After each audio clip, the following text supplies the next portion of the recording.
Bonjour à tous, bienvenue pour le premier module sur le numérique au service de l'art textile, donc pour le module tricot. Ici, nous allons commencer par vous présenter un petit logiciel très basique qui travaille sur des images noires et blancs, donc c'est vraiment du bichrome. Rien ne vous empêche que votre jacquard au fond, le fond du pull soit d'une couleur et puis que vous travaillez en bichrome sur l'image. Donc ici, nous avons un petit logiciel qui s'appelle tricot.exe. Donc le voici. Voici le lien.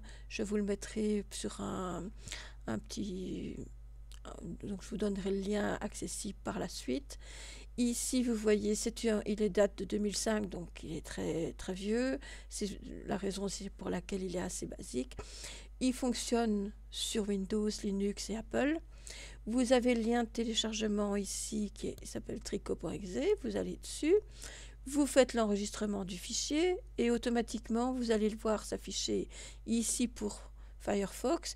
Et si vous avez Edge ou Google Chrome, vous allez le voir se télécharger ici. Et il suffira d'aller ouvrir le dossier et de cliquer dessus pour l'installer. Je ne vais pas le faire parce que je l'ai déjà installé au préalable. Donc ici, je vais annuler. Et je vais le lancer avec ma barre de commande ici, enfin barre de recherche ici. Donc voilà. Et il va commencer à se lancer comme ça. Il vous explique un petit peu. Vous faites OK et vous mettez en plein écran. Et voilà. Donc il faut savoir non seulement qu'il a besoin de Java, mais en plus il ne prend que les couleurs bichrome, donc 2 couleurs, et aussi des images en format .jpg. Donc on va aller charger une image. Donc faites bien attention. J'ai l'image ici d'une petite souris. Vous voyez, souris noir-blanc JPG. Je vais l'ouvrir. Je vais faire ouvrir. Voilà, mon image elle apparaît. Imaginons que je veuille la faire en bergère de France. Donc je vais aller ici dans le bergéroscope de Bergère de France. Je vais aller chercher donc parisienne ici. Mon échantillon, c'est 19 mailles, 28 rangs. Alors, celles qui ont l'habitude de tricoter savent qu'il est toujours bon de faire un échantillon préalable pour voir si ça correspond vraiment à leur échantillon. Si ce n'est pas le cas, vous changez d'aiguille, vous augmentez ou réduisez la taille des aiguilles, ou alors vous faites une conversion.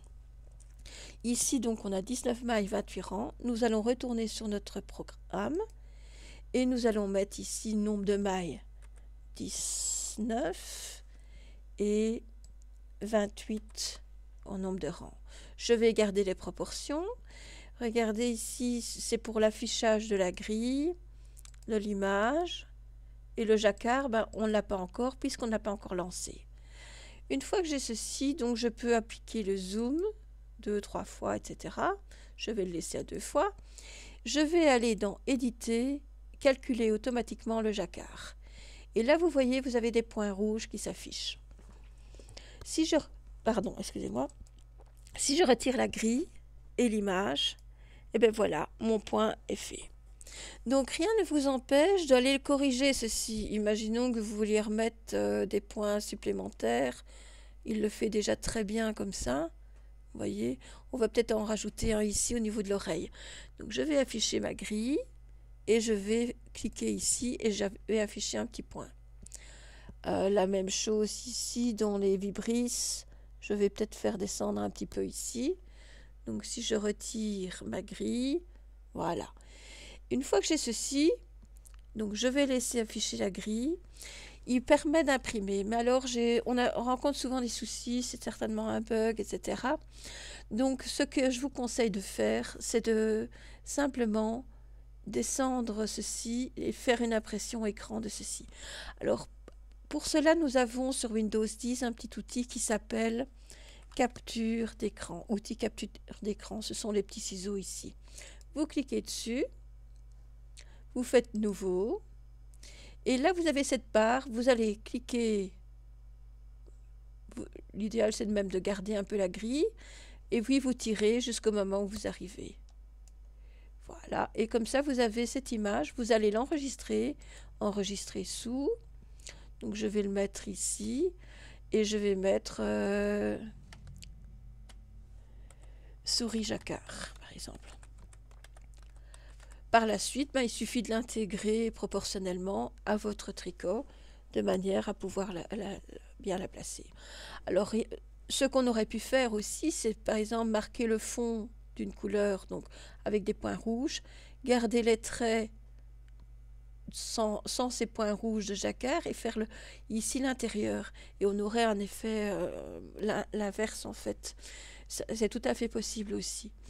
Donc, voilà à peu près ce qu'il en est. Ici, il est très simple en fait. Vous avez donc les impressions, vous pouvez toujours le faire dans l'impression de la zone vide, mais je vous dis, j'ai rencontré quelques soucis pour le faire. Je vous remercie de votre attention et à bientôt.